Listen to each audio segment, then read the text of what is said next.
Muito bem, meus irmãos, então vamos continuar o nosso estudo lá em 2 Tessalonicenses, esta carta escrita pelo apóstolo Paulo para a igreja plantada por ele, sua segunda viagem missionária. Carta que Paulo escreve, temos visto, a fim de encorajar os irmãos em Tessalônica, que era uma jovem igreja, uma igreja recém-plantada, irmãos novos convertidos. Paulo não pôde ficar muito tempo lá em Tessalônica, então eram irmãos novos convertidos e já tendo que lidar com problemas muito sérios, perseguição sobre a igreja, oposição sobre a fé, a respeito daqueles irmãos, né, das autoridades, por parte dos judeus, por parte dos gentios naquela região. Então eles passavam por perseguições e, por serem novos na fé, necessitavam também de mais instruções doutrinárias, principalmente a respeito da vinda do Senhor. Então Paulo escreve as duas cartas, a primeira que nós já estudamos, e nós estamos aqui na segunda carta, e hoje nós chegamos na parte principal desta carta, em que o apóstolo trata de mais aspectos sobre o retorno do Senhor, corrigindo um ensino errado, circulando entre eles, de que o dia do Senhor já havia chegado, marcando data para a chegada, era imediato ou já havia chegado. Paulo destaca que isso não estava certo, não está certo isso que está circulando entre vocês. A volta do Senhor Jesus Cristo sim será repentina, devemos estar preparados sim, para este retorno, mas Paulo relembra sobre a necessidade, primeiro, de vir a apostasia e o homem da iniquidade. E, meus irmãos, este é um texto, sem dúvida nenhuma, muito difícil de interpretação. É um dos textos talvez mais difíceis do Novo Testamento. Como alguém já disse, esta passagem trata-se de um espinho na carne para muitos expositores. E eu venho sentindo esse espinho ao longo das semanas que tenho me debruçado sobre este texto. E lembramos também que até mesmo o apóstolo Pedro reconheceu que Paulo escreveu certas coisas difíceis de entender. Então, se Pedro reconheceu isso, o que sobra para mim, o que sobra para nós?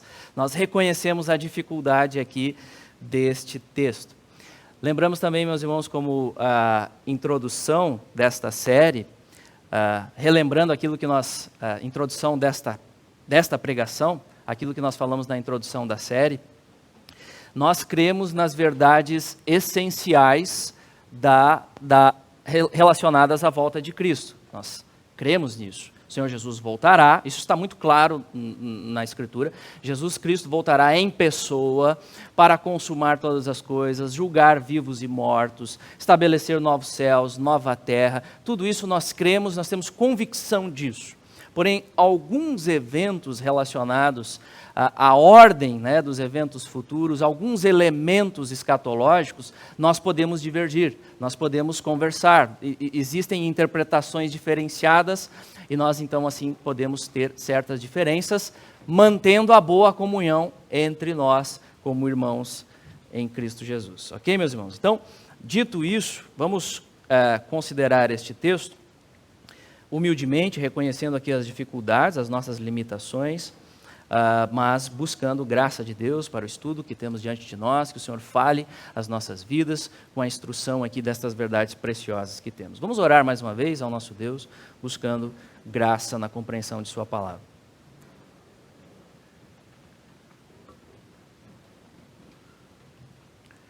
Senhor Deus e Pai, nós te louvamos e te agradecemos, ó Pai, por tua maravilhosa graça em Cristo Jesus. Obrigado, Senhor, pela tua santa palavra. Obrigado, Senhor, pelo Espírito Santo que ensina os nossos corações, ensina a igreja em toda a verdade. O Senhor nos conduz em toda a verdade, Senhor. O Senhor nos firma na verdade por graça. Por isso nós te louvamos, ó Deus. Obrigado pela tua palavra tão preciosa, tão, Pai, importante e fundamental para as nossas vidas, alimento para as nossas almas. Certeza, ó Deus, das coisas que o Senhor opera, de quem é o Senhor, de quem nós somos. O descanso que temos, ó Deus, nestas verdades. Não estamos em trevas, andamos na luz, porque o Senhor é luz e a tua palavra ilumina os nossos caminhos. Muito obrigado por isso, ó Pai. Então, eu Peço, Senhor, na exposição agora deste texto, que o Senhor capacite o que for falado na carne, seja apagado, que fique realmente a Tua palavra, a Tua verdade, gravada em nós pelo poder do Espírito Santo. Rogo graça aos irmãos aqui também, na compreensão, Pai, destas verdades da Tua Escritura. O Senhor fale a nós por obra do Teu Espírito Santo, trazendo, Pai, unidade perante a Tua igreja, quebrantamento, comprometimento, a Deus, com a Tua verdade. Assim nós oramos e agradecemos no nome de Jesus. Amém. Muito bem, meus irmãos, vamos seguir então aqui a exposição do texto e finalizaremos, com a graça de Deus, com algumas aplicações para as nossas vidas. Vamos ler a partir do verso 1, capítulo 2, 2 Tessalonicenses, começando versos 1 e 2. Escute com atenção a palavra do nosso Deus, que diz assim: Irmãos, no que diz respeito à vinda de nosso Senhor Jesus Cristo e à nossa reunião com Ele, nós vos exortamos a que não vos demovais da vossa mente com facilidade, nem vos perturbeis, quer por espírito, quer por palavra, quer por epístola, como se procedesse de nós, supondo tenha chegado o dia do Senhor. Então, Paulo trata aqui da segunda vinda do Senhor Jesus Cristo, nossa reunião com Ele, para estarmos para sempre com o Senhor, e ele procura corrigir aqui o falso ensino de que o dia do Senhor já havia chegado. E o objetivo de Paulo com essa instrução aqui, com esta porção, é fortalecer a fé dos irmãos, é confortar eles, é encorajar eles.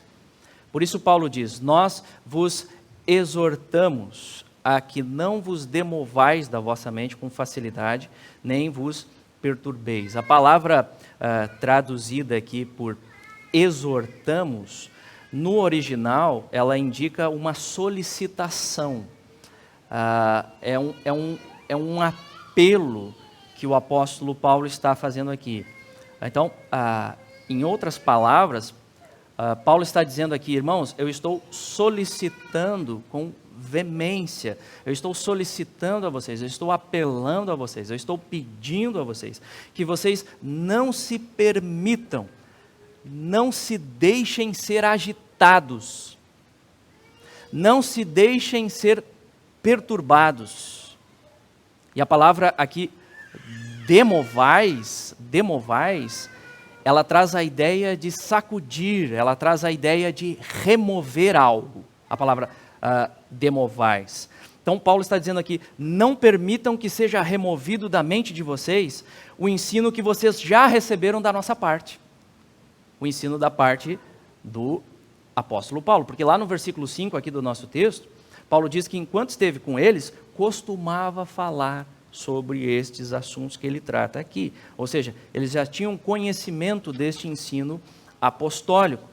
Mas agora, eles estavam se deixando levar por falsos ensinos.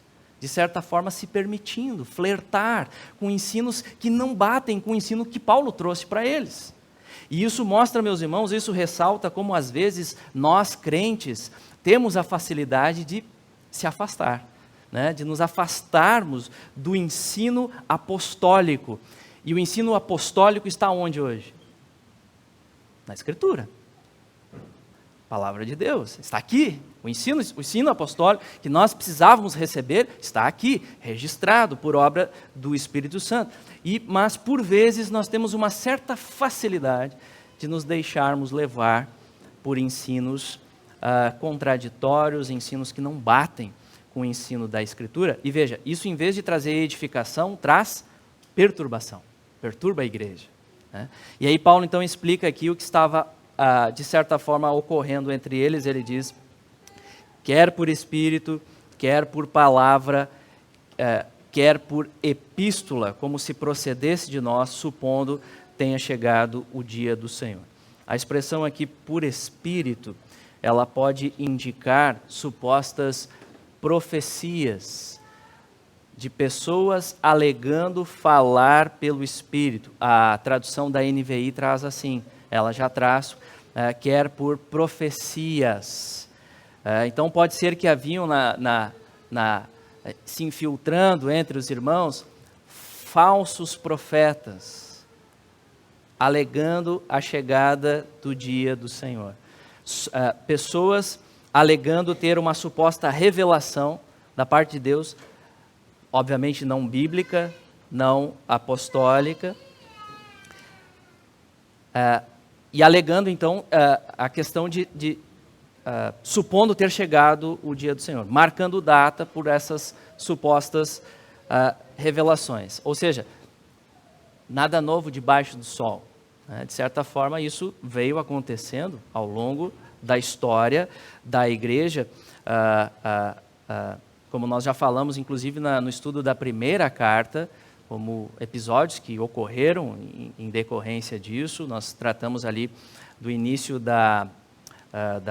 dos adventistas, o início dos testemunhas de Jeová, muito influenciado por estas questões, marcar data, prever a chegada do Senhor. Então Paulo diz aqui, não se deixem levar. Está muito claro na Escritura. Não se deixem levar por pessoas que chegam diante de vocês, alegando ter uma palavra de Deus, uma suposta revelação vinda de Deus, que vai contra o meu ensino. Paulo está dizendo isso. Chegou alguém dizendo, tem uma palavra de Deus, mas que vai contra o ensino da Escritura, rejeite. Não dá ouvido para isso não. Balela, papo furado. A Escritura diz, nós não precisamos de novas revelações. Nós precisamos nos voltar realmente para a palavra de Deus. Então Paulo diz, algo que vai contra o meu ensino, não se deixem voltar para isso. Ele diz também, quer por palavra. E aqui pode indicar por pregação. Pode ser aqui menção de pessoas que diziam ter ouvido palavras do próprio Paulo. Ou após a leitura da primeira carta, alguns estavam interpretando as palavras de Paulo de forma equivocada, fantasiosa, do tipo, não, Paulo quis dizer isso, isso e aquilo, então o dia do Senhor é imediato. Tá acontecendo. Então ele diz, quer por espírito, quer por palavra, ou quer por epístola. Poderia haver ainda uma carta circulando, como se fosse assinada por Paulo, dizendo que o dia do Senhor já chegou. Então tudo isso trazia perturbações para os irmãos tessalonicenses.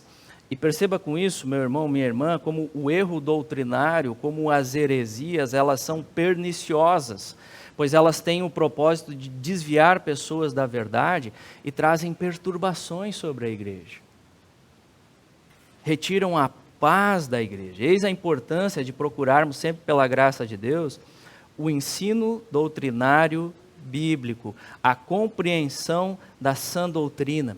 E neste exercício nós entendemos a importância fundamental, como igreja local, da pregação expositiva. A palavra sendo exposta, a igreja sendo alimentada, vez após vez, pela compreensão, pela interpretação cuidadosa do texto bíblico, debaixo do poder do Espírito Santo. O maior antídoto contra o erro é você estar bem familiarizado com a verdade.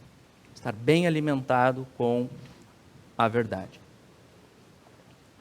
Então veja, somando isso, esse cenário, falsos ensinos sendo disseminados, juntando com as perseguições e as tribulações que aqueles irmãos já enfrentavam, não é difícil de imaginar como eles começaram a ficar perturbados em relação a esse assunto. Chegou o dia, eles pensaram que a volta do Senhor seria imediata, ou então poderiam estar pensando, pronto, Jesus já veio e ficamos para trás. E aí, a perturbação que isso traz, imagina realmente como isso prejudica, como isso traz realmente grande perturbação. Jesus já veio e ficamos para trás, perdemos o dia da volta do Senhor e agora só resta o juízo sobre nós, e o juízo nós já estamos recebendo pelas tribulações que estamos passando aqui. Por isso que Paulo, então, quando ele começa essa carta, ele traz uma palavra sobre a razão das perseguições, nós já falamos isso, já como um sinal do juízo de Deus, mas também para a purificação do povo de Deus, para a preparação do povo de Deus, para serem considerados dignos do reino. Então Paulo já começa a corrigir esse equívoco logo no primeiro capítulo, e aqui ele entra realmente de forma mais específica, mostrando que sim, a volta do Senhor será repentina. É isso mesmo, os crentes devem estar preparados para este retorno, e assim deve ser com cada geração da igreja, mas a volta de Jesus ainda não havia acontecido. E não seria tão imediata como eles estavam pensando. E aí o apóstolo ressalta aqui algumas questões que ainda precisavam acontecer. Basicamente, a vinda será precedida pela apostasia e o surgimento do homem da iniquidade. Olha o que ele diz a partir do versículo 3. Ninguém de nenhum modo vos engane, porque isso não acontecerá sem que primeiro venha a apostasia e seja revelado o homem da iniquidade, o filho da perdição. O que isso quer dizer, meus irmãos? Vamos tentar entender aqui por partes. Apostasia. A palavra apostasia indica não mero abandono da verdade, mas também uma rebelião, uma oposição contra a verdade. Não é só abandonar a verdade, mas é se opor abertamente a ela. E pela ênfase de Paulo aqui, porque, note, ele diz a apostasia. Não é um espírito de apostasia, não é a apostasia. Ele parece aqui enfatizar, e isso parece indicar uma deliberada rejeição de grandiosa projeção, parece uma ênfase de Paulo aqui. Parece indicar um tempo futuro em que muitos crentes nominais irão abandonar a fé. A fé na verdade, a fé no evangelho bíblico, a fé no evangelho conforme as escrituras, e se opor à fé. A palavra pode indicar também uma grande oposição a Deus e a sua palavra em projeção mundial. E Paulo diz que a este respeito os leitores originais já haviam recebido instrução prévia desta questão. Eles já estavam familiarizados com isso, eles já tinham conhecimento disso. E de certa forma nós podemos entender que o ensino de Paulo aqui segue na mesma linha do ensino do próprio Senhor Jesus Cristo. O próprio Senhor Jesus ensinou lá no sermão escatológico, os textos lá de Mateus capítulo 24, Marcos capítulo 13, Jesus ensinou que antes de sua vinda haveria de ocorrer apostasia e grande tribulação. Por exemplo, olha o que ele diz lá, vamos lá para Mateus capítulo 24, nós vamos projetar aqui, mas os irmãos podem acompanhar. É sempre importante os irmãos conferirem na escritura mesmo, para ver se o pastor está falando aqui certo, está falando correto o texto. Nós estarmos familiarizados, como os bereanos, conferir o que Paulo estava falando para ver se bate com a Escritura. Porque o pastor não é a autoridade máxima, a autoridade é a Escritura. O pastor é servo, ele é submisso à Escritura. E a igreja participa nesse cuidado de instrução. Mateus 24, versos 9 a 12. O Senhor Jesus diz ali: então sereis atribulados e vos matarão, falando aos discípulos. Sereis odiados de todas as nações por causa do meu nome. Nesse tempo, muitos hão de se escandalizar, trair e odiar uns aos outros, levantar-se-ão muitos falsos profetas e enganarão a muitos, e por se multiplicar a iniquidade, o amor se esfriará de quase todos. Uma proporção grandiosa, de quase todos, o amor se esfriando. Então esse texto aqui do Senhor, junto com o texto de Mateus, o sermão escatológico do Senhor, junto com o de Paulo aqui em 2 Tessalonicenses, me parece aponta para o período logo antes da vinda futura do Senhor Jesus, momento ali derradeiro, que será antecedida pela grande tribulação.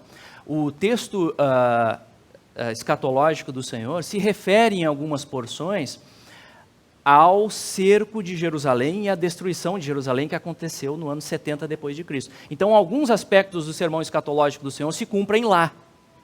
Mas parece que outras questões, elas apontam ainda para algo que vai acontecer logo imediatamente antes da vinda do Senhor Jesus. E isso inclui uma grande tribulação, um tempo de grande aflição, um tempo de grande dificuldade para a igreja, para os verdadeiros crentes. E veja, alguns entendem, meus irmãos, que a igreja verdadeira não passará por este período,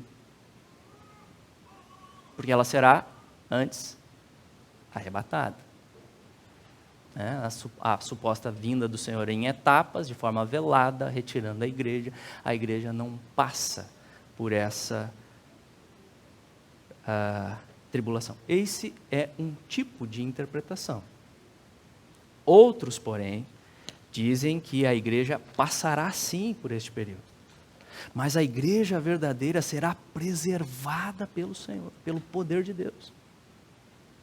Outros ainda, uma outra linha de interpretação, pensam que esta passagem aqui, e o sermão escatológico, refere-se à apostasia por parte dos judeus e revolta judaica contra Roma, que culmina na destruição do templo em Jerusalém, que aconteceu no ano 70 depois de Cristo. Então os acontecimentos aqui já se sucederam. É uma linha de interpretação. Eu entendo que Paulo refere-se aqui a um período futuro, escatológico, em que ele está preparando, sim, a igreja, a grande tribulação, até pela forma como Paulo constrói aqui o texto.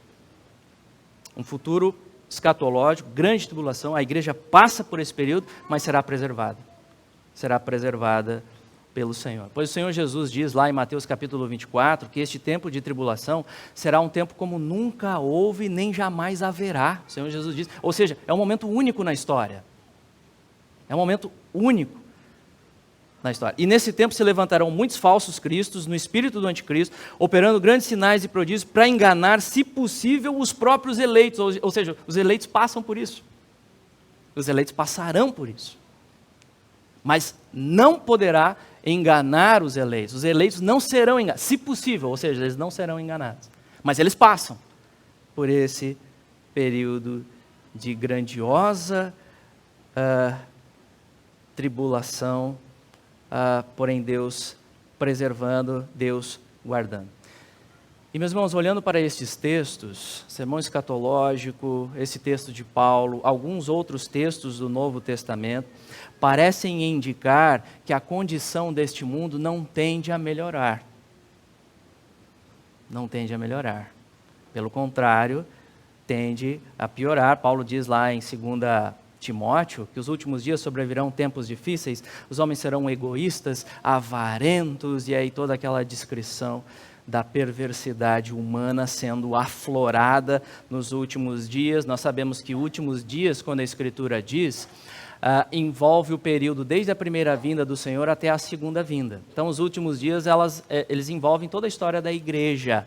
Mas parece que o princípio das dores, aqueles sinais, parece que a tendência deles em serem intensificados à medida que vai culminando para o fim.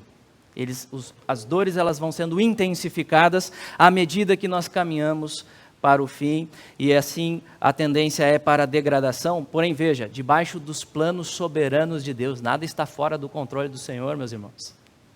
Debaixo dos decretos do Senhor, misteriosos, debaixo dos planos soberanos de Deus, debaixo, de certa forma, da permissão de Deus, para que o cenário seja preparado para esta apostasia, a revelação do homem da iniquidade, a rebelião final. E aí então o Senhor vem em juízo. E aí o Senhor vem em juízo e vem para a salvação do seu povo e estabelecer novos céus, nova terra. De certa forma, isso já aconteceu na história da humanidade, meus irmãos. E períodos que servem como como ilustração de como será o tempo do fim. 2 exemplos. Primeiro deles, o dilúvio. Como estava a terra antes do dilúvio? A condição da humanidade. Como estava a terra antes do dilúvio? Os irmãos lembram? Gênesis capítulo 6. Gênesis capítulo 6, versículo 1, diz como estava a condição da humanidade.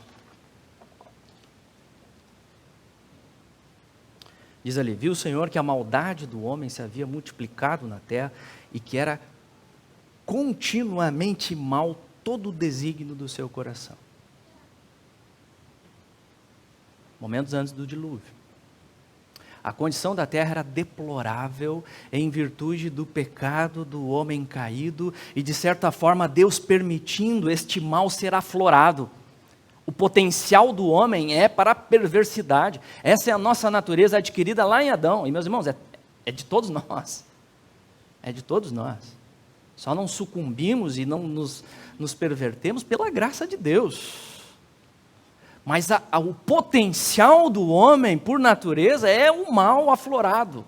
E aí, então, de certa forma, Deus permitindo esse mal ser aflorado conforme a própria disposição do coração humano, como se Deus estivesse mostrando, eis o potencial de vocês. Se é isso que vocês querem, então sigam neste caminho de destruição. E Deus permitindo isso vir à tona, toda a perversidade do homem vindo à tona, a iniquidade multiplicada ao extremo. Para então, no tempo oportuno, o Senhor vir em juízo. Agora chega. Deu. Acabou. Para isso, antes, Deus chama Noé. Chama Noé por graça. E através da arca, Deus resgata o seu povo. Resgata o povo. Quem é o povo de Deus? Aqueles que creram na palavra de Deus. Os que creram. Os que creram na mensagem, os que creram na revelação divina, palavra. Eles creram nesta mensagem, que foi somente Noé e sua família. Os outros desprezaram os avisos do Senhor, a chamada ao arrependimento. Arrependam-se, o juízo está vindo, não é este caminho que Deus quer para vocês, não. A chamada ao arrependimento, todos desprezaram. E aí então Noé e sua família entram na arca e Deus manda o juízo sobre toda a terra. Toda a terra. Segundo exemplo, Sodoma e Gomorra. Sodoma e Gomorra. Condição daquela cidade, antes do juízo vir sobre a cidade, iniquidade multiplicada. Chegando ao extremo. E então Deus tira o seu povo de lá, através de seus anjos. Ló e sua família são retirados. Deus manda o juízo sobre a cidade. Veja, o Senhor Jesus usa estes dois exemplos para se referir como será o tempo de sua vinda. Lucas capítulo 17, versículo 26 e 30 diz assim: Assim como foi nos dias de Noé, será também nos dias do Filho do Homem. Comiam, bebiam, casavam e davam-se em casamento, até o dia em que Noé entrou na arca e veio o dilúvio e destruiu a todos. O mesmo aconteceu nos dias de Ló: comiam, bebiam, compravam, vendiam, plantavam e edificavam. Repentinamente, mas no dia em que Ló saiu de Sodoma, choveu do céu fogo e enxofre e destruiu a todos. Assim será no dia em que o Filho do Homem se manifestar. Então Paulo fala de apostasia, parece indicar aqui este período de grande tribulação, as pessoas abandonando a verdade. E Paulo fala também aqui do homem da iniquidade, ele diz: seja revelado o homem da iniquidade, o filho da perdição.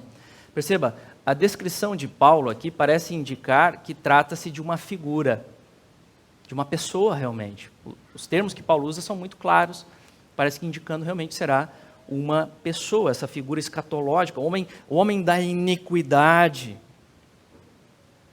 A palavra iniquidade no original é anomia, que significa sem lei. Ele é contra a lei, ele vai contra a lei de Deus.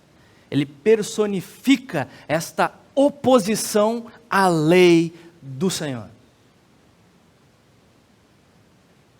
Então é provável que Paulo fale aqui de um homem, de um líder, esteja falando aqui de um homem, de um líder, que será um agente de Satanás, que vai liderar essa apostasia. A apostasia sendo fomentada, crescendo, e ele então vai encabeçar, ele vai liderar esta apostasia. Um homem que virá no poder de Satanás.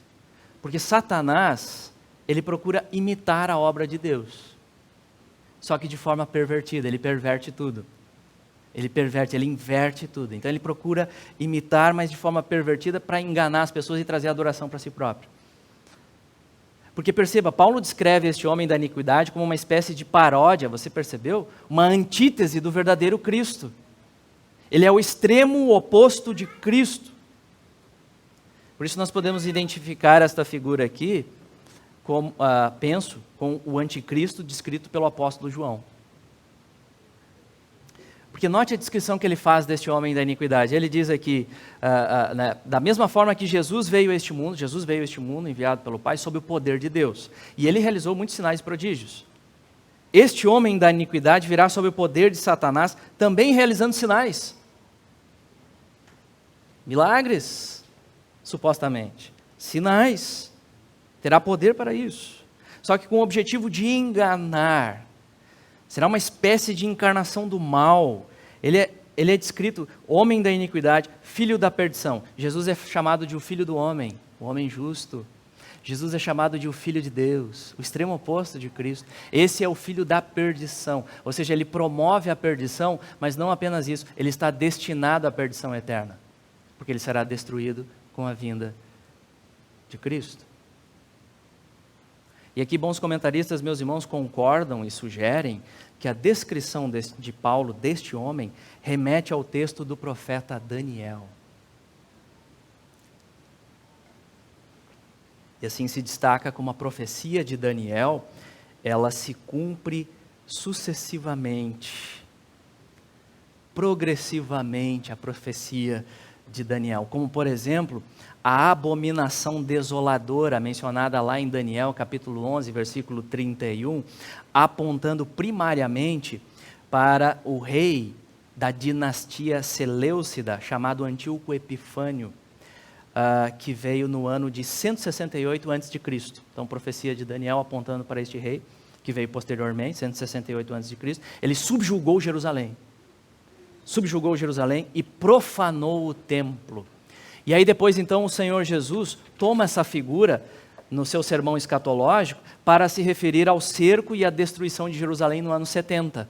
A profecia então se cumprindo sucessivamente pelo ano 70, a destruição de Jerusalém pelo imperador Tito, imperador romano.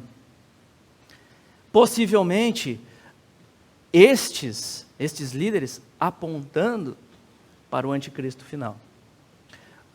Sobre isso, o comentarista Hendrickson diz o seguinte: o pequeno chifre de Daniel, capítulo 8, aquele que nasceu de um dos 4 chifres notáveis, é Antíoco Epifânio, o mais infame precursor do anticristo, aquele que profanou o templo de Jerusalém, erigindo um altar pagão no lugar do altar do sacrifício, e ao oferecer sacrifício sobre ele, o que constituiu um horror abismante a todo genuíno crente. Então isso aconteceu no ano 168 a.C., o rei Antíoco Epifânio. Ele dominou Israel, profanou o templo, ele erigiu um altar a Zeus no templo judaico e sacrificou porcos ali. Então, realmente escandaloso, é abominável. Então a profecia de Daniel se cumpre neste ato. Mas prosseguindo aqui com Hendricks, além do mais, Mateus 24, 15, Marcos 13, 14, a abominação desoladora, o horror atemorizante do qual Jesus fala, é oriundo de Daniel 11, 31, 12, 11, talvez não diretamente 9, 27. E aí ele diz o seguinte: a história em certo sentido se repete. O pensamento subjacente é sempre o mesmo. A cidade e o santuário de Deus são profanados, seja por Antíoco Epifânio e suas sacrílegas oferendas, Daniel 8, 14, 9 a 14, seja pelos exércitos romanos com os seus estandartes idolátricos, Lucas 21, 20, Marcos 13, 14, como ocorreu então o abominável da desolação que Jesus cita, né, ocorre com o general Tito, que invadiu e destruiu Jerusalém no ano 70 depois de Cristo. E como nós sabemos, alguns dos imperadores romanos, eles se consideravam divinos e exigiam adoração para si mesmos, exigiam um culto, né? Ou então, complementando aqui Hendricks, finalmente pelo anticristo em pessoa. Então, meus irmãos, seguindo essa linha de interpretação, Antíoco Epifânio, Tito, o imperador Nero, seriam precursores do anticristo final. Uma figura que vai liderar a apostasia, talvez misturando conceitos religiosos e políticos. Um líder totalitário. E ao longo da história, houveram tentativas de identificar personagens históricos com a figura do anticristo. Talvez você já tenha ouvido falar a respeito disso, tentando identificar quem seria esta figura. Por exemplo, desde da Reforma Protestante, alguns intérpretes protestantes, especialmente os que foram perseguidos pela Igreja Católica Romana, chegaram a identificar um ou outro dos papas com a figura do anticristo. Depois, na história mais recente, alguns pensaram em Hitler como esta figura, ou então Joseph Stalin, o que obviamente não se comprovou, né, serem estes a figura. Porém, a ideia de que o espírito do anticristo já opera neste mundo é real. É real. E podem ser sim, alguns desses precursores do anticristo final. O espírito do anticristo já está atuando nos nossos dias, como era no tempo de Paulo, no tempo do apóstolo João. João explicou isso na carta, quando nós estudamos a primeira carta, lembram? Por exemplo, olha lá em 1 João, capítulo 4.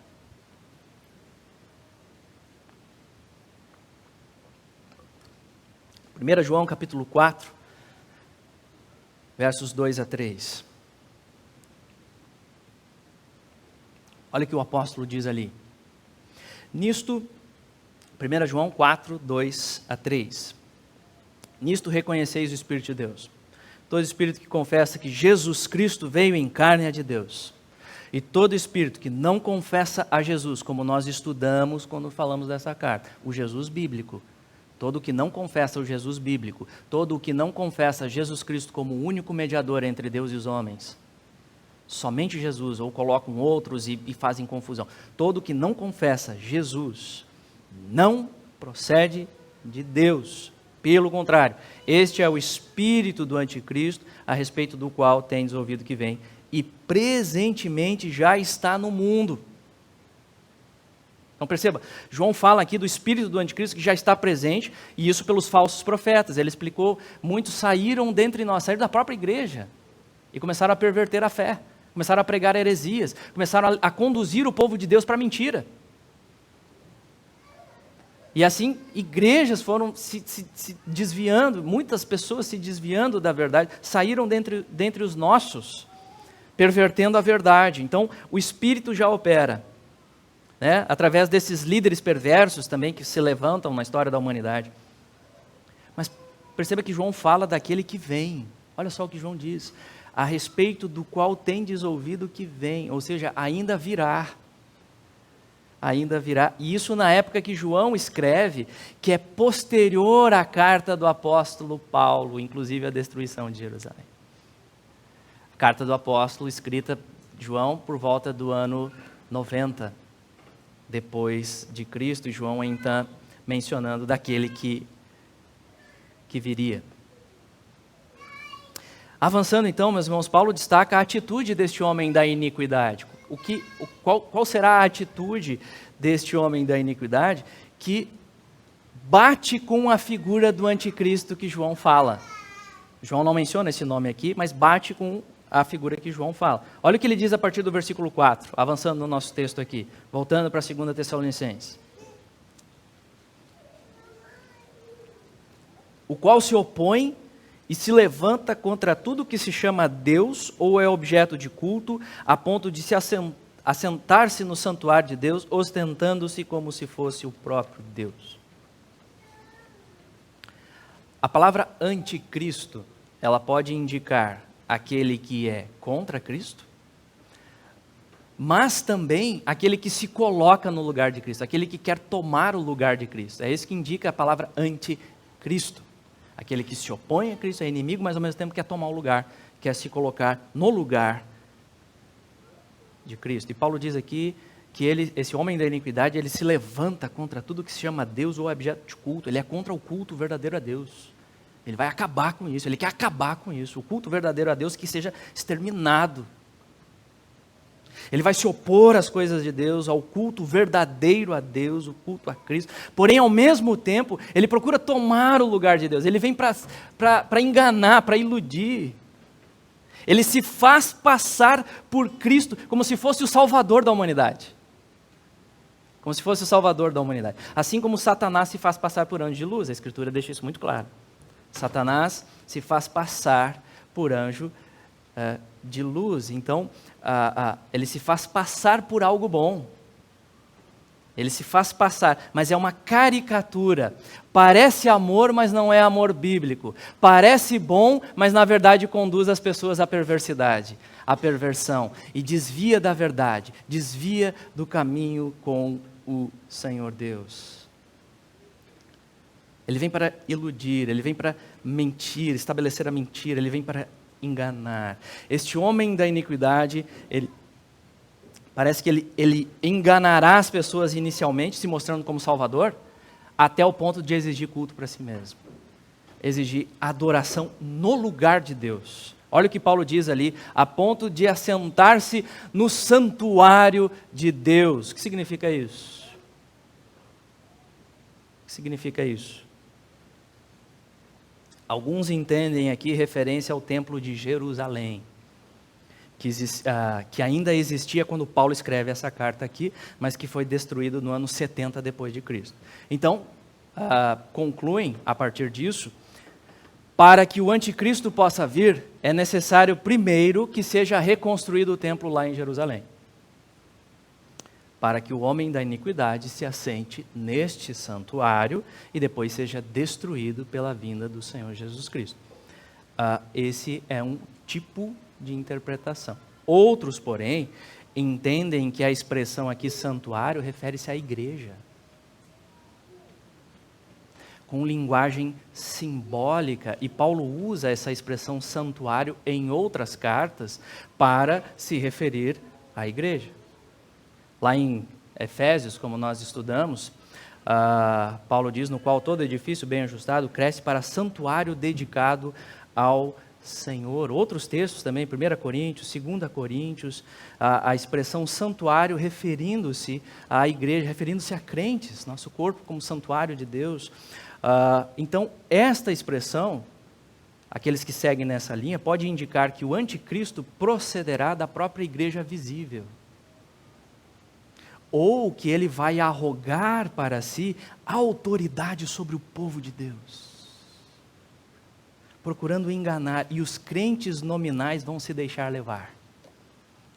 Ele vai conduzir a igreja ao erro, ele vai conduzir a igreja a essa apostasia, e ele passa então a perseguir os verdadeiros crentes que não se prostrarão diante do anticristo. Porque Apocalipse capítulo 13, versículo 8, diz que adorarão a besta aqueles cujos nomes não foram escritos no livro da vida do Cordeiro, que foi morto antes da fundação do mundo. Ou seja, os eleitos, os inscritos no livro da vida, não se prostrarão diante deste homem da iniquidade, mas serão preservados por Deus. Então essas são as possibilidades aqui de interpretação avançando. Versos 5 a 6, Paulo diz, não vos recordais de que ainda convosco eu costumava dizer-vos estas coisas, e agora sabeis o que o detém, para que ele seja revelado somente em ocasião própria. Então Paulo está dizendo aqui, não se desviem daquilo que vocês já aprenderam. O dia do Senhor ainda não aconteceu, não. Não fica marcando data. Não fique especulando data, esse dia ainda não aconteceu. Primeiro virá a apostasia, o homem da iniquidade. Então, não se perturbem com esse sensacionalismo. Fiquem com o ensino que vocês receberam. Eu costumava lhes dizer, então Paulo mais de uma vez ensinou a eles, falou sobre este assunto. Paulo falava sobre escatologia com os irmãos, algo que tratou algumas vezes, mesmo estando pouco tempo diante daquela igreja. E na sequência, o apóstolo diz que tem algo que impede a manifestação do anticristo, uma força refreadora. E os tessalonicenses sabiam do que Paulo estava falando. Sabeis o que o detém? Eles sabem. Provavelmente quando ensinou eles presencialmente falando sobre esse assunto. Então, meus irmãos, o que é que detém a manifestação da apostasia e do anticristo? E a resposta é, não sei. Não sei. Porque o apóstolo não especifica. Ele não especifica aqui o que os detém. Os tessalonicenses sabiam, nós não, o que está detendo o anticristo. O que nós sabemos é que tem alguma coisa que está detendo e também alguém que está detendo. É algo que detém, versículo 6, e alguém, versículo 7. Então é algo e alguém que Paulo menciona aqui. Agostinho, diante dessa passagem, chegou a admitir e confessou francamente que mesmo com os melhores esforços, não era capaz de descobrir o que o apóstolo Paulo quis dizer aqui. E assim fica-se no campo das possíveis interpretações. Possíveis.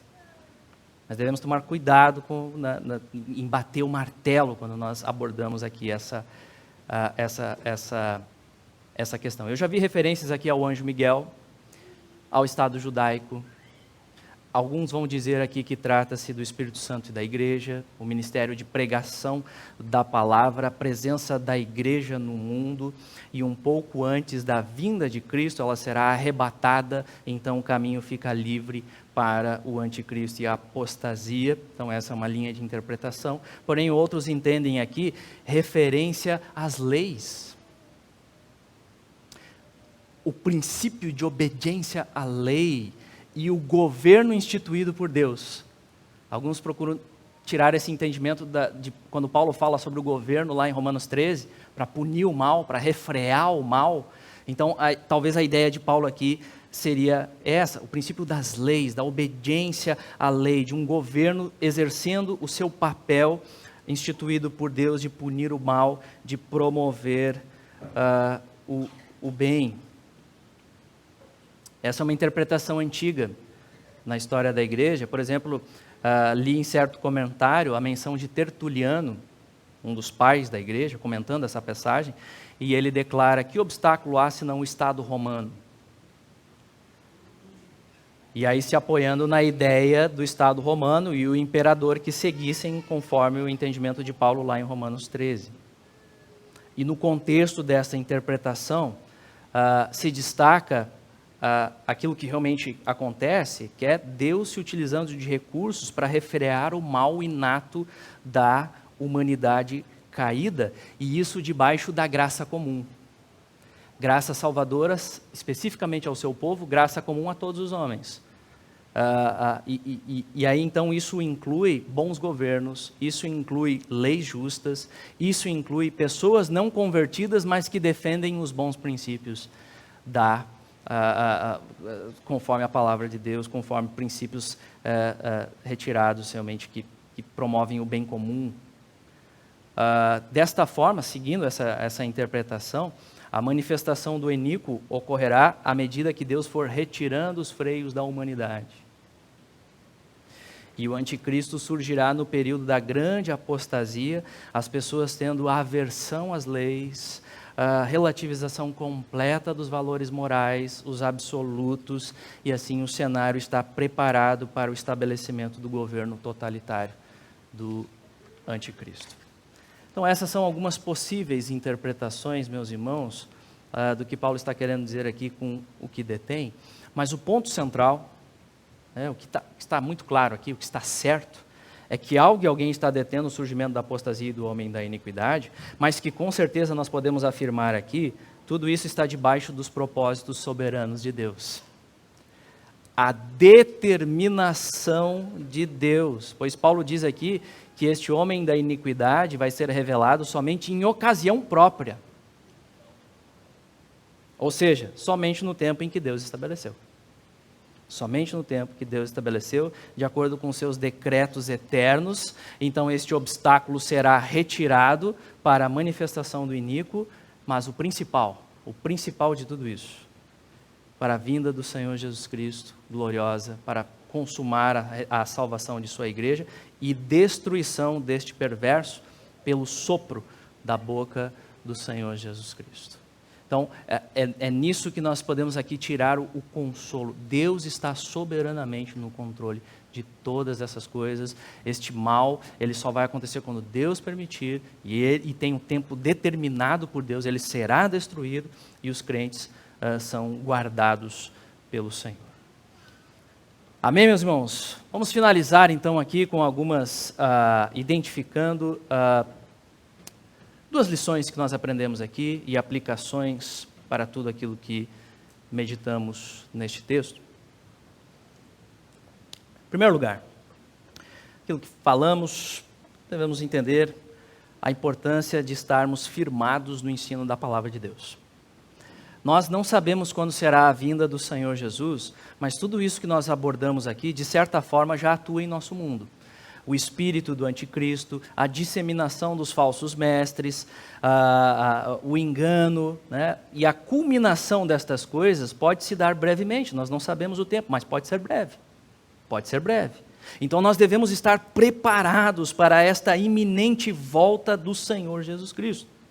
Por isso, devemos estar firmados no ensino apostólico, conforme registrado hoje nas Escrituras Sagradas. Paulo apela àqueles irmãos: não vos demovais, não se afastem, não se deixem levar pelos falsos ensinos, estejam firmados na verdade. E como que nós vamos fazer isso? Como que nós vamos fazer isso? Como que nós vamos praticar isso? Somente pela graça de Deus, a dependência da graça, atuando sobre o seu povo e estudando a palavra do nosso Deus.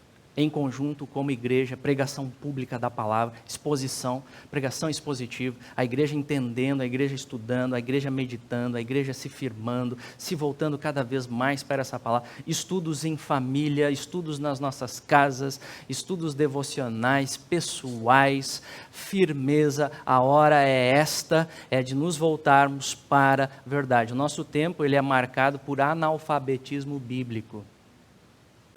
Inclusive em igrejas, pessoas desconhecendo a Bíblia, e aí o pastor fala qualquer coisa, e que bênção, mas não tem o discernimento bíblico, será que é verdade ou não é?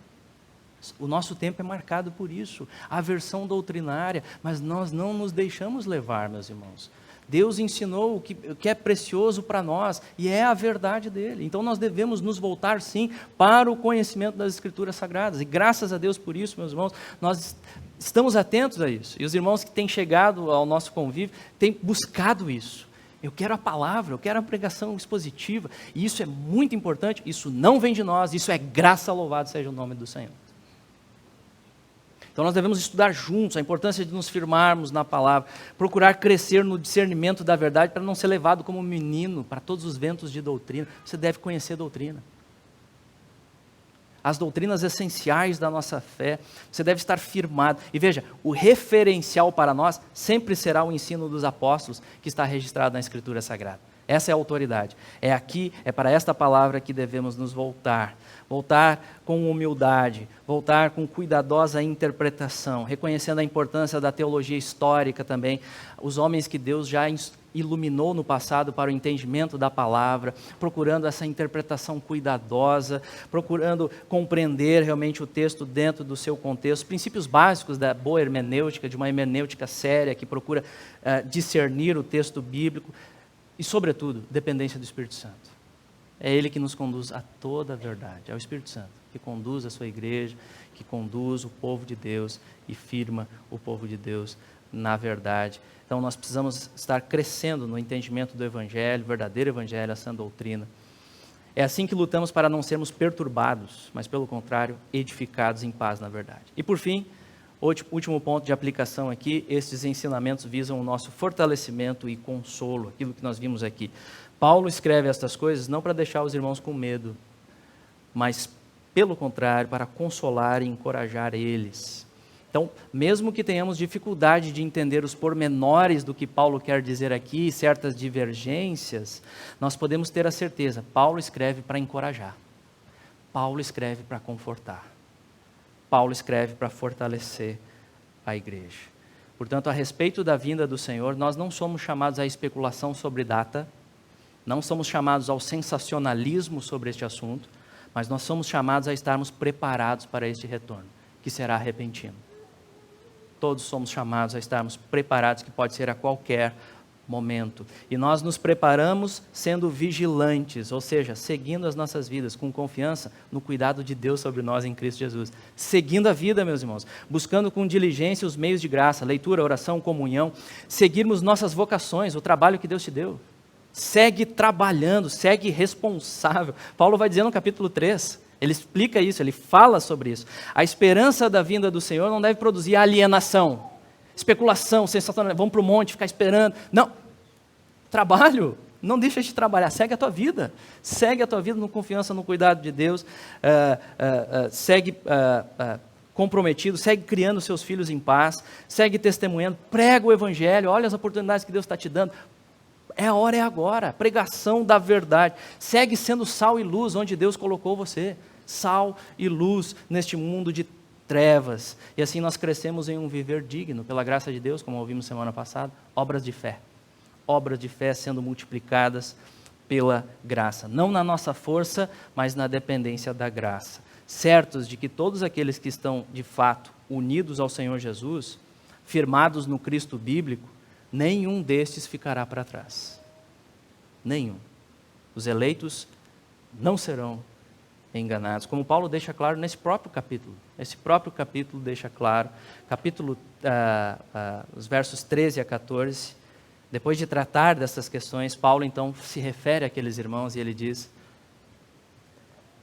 entretanto, devemos sempre dar graças a Deus por vós, irmãos amados pelo Senhor, porque Deus vos escolheu desde o princípio para a salvação, pela santificação do Espírito e fé na verdade, para o que também vos chamou mediante o nosso Evangelho para alcançardes a glória de nosso Senhor Jesus Cristo. Veja, os eleitos são firmados com fé na verdade.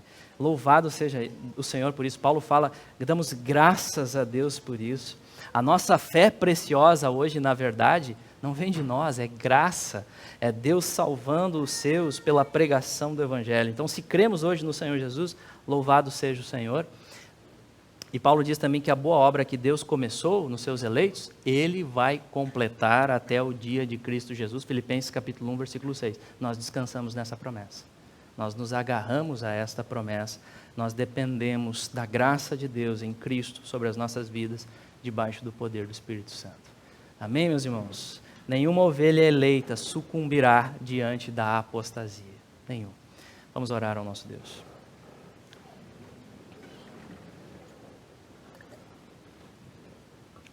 Senhor Deus e Pai, nós te louvamos e te adoramos, ó Deus, pela tua santa palavra, Senhor.